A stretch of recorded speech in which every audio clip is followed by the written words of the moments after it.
Get ready. 10 seconds.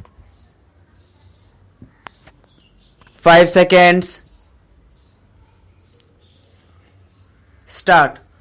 I would like to add that the honorable member's impression that whatever has been put into these companies from the consolidated fund is done without an appropriation is not correct.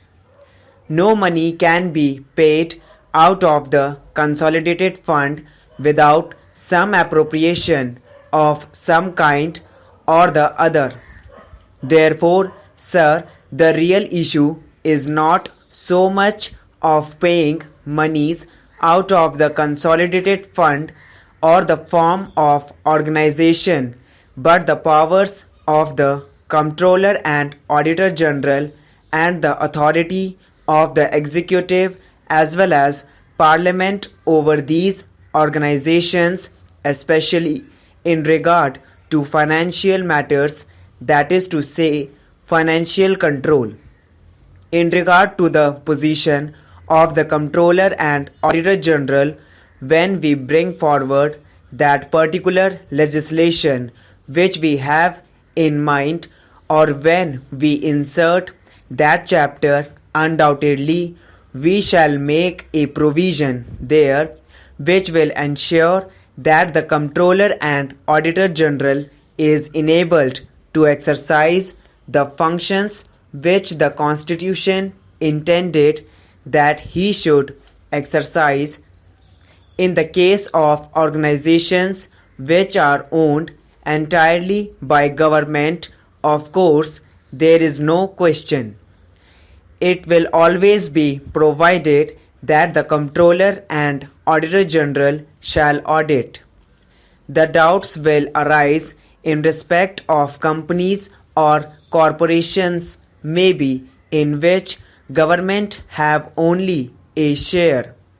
Now, some limit would have to be indicated above which the whole concern would be regarded as sufficiently a state concern to attract the exercise of the functions of the Comptroller and Auditor General, and at the appropriate time. I have no doubt that the House will be invited to give its thought to these matters, and we might remove any doubts that might be lingering in the mind of the Comptroller and Auditor General or in the mind of the Public Accounts Committee. Next, I come to the control of Parliament.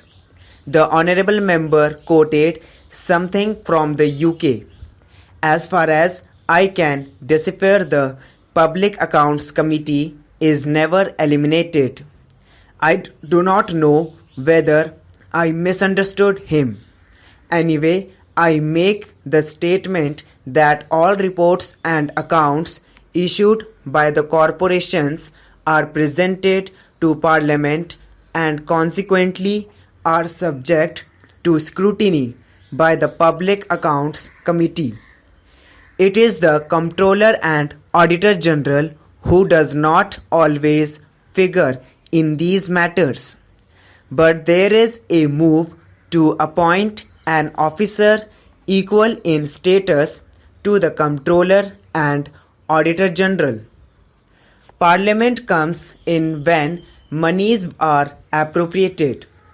Parliament comes in when the Public Accounts Committee reports on how these appropriations have been used, and when the Public Accounts Committee considers this, there is no document that can be withheld from the Public Accounts Committee.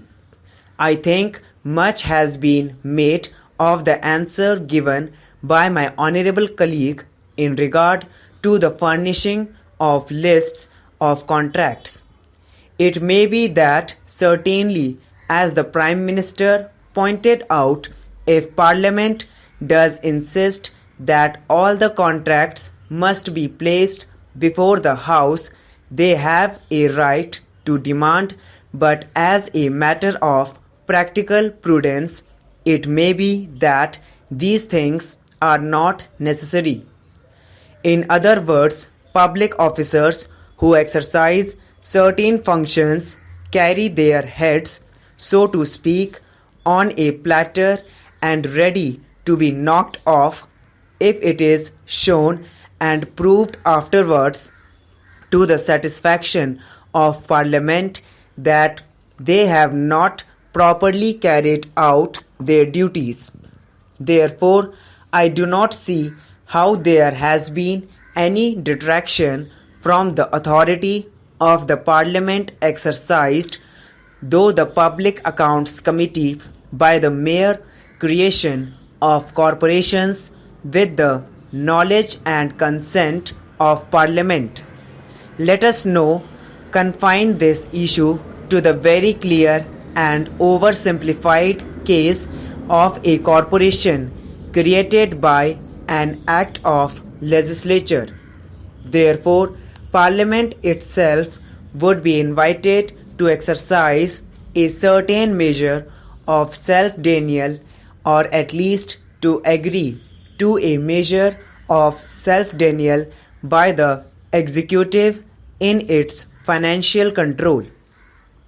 And if that is the situation, if experience proves that the thing is not working properly, then it may be that we may have to revise the whole basis of what we call our mixed economy.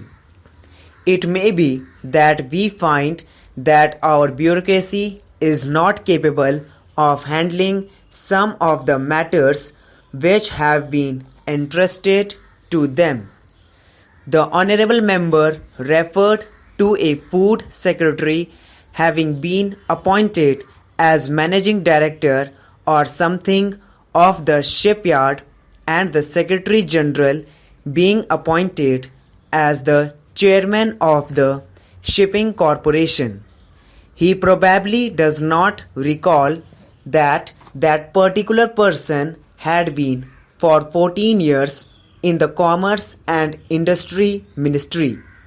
Now, so far as these negotiations are concerned, the honorable member is under a very wrong impression.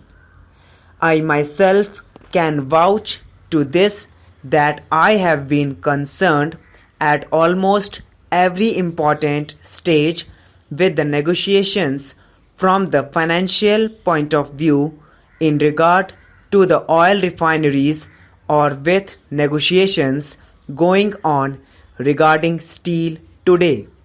So far as steel is concerned, there is an ad hoc committee which includes the Prime Minister, the Production Minister, and myself.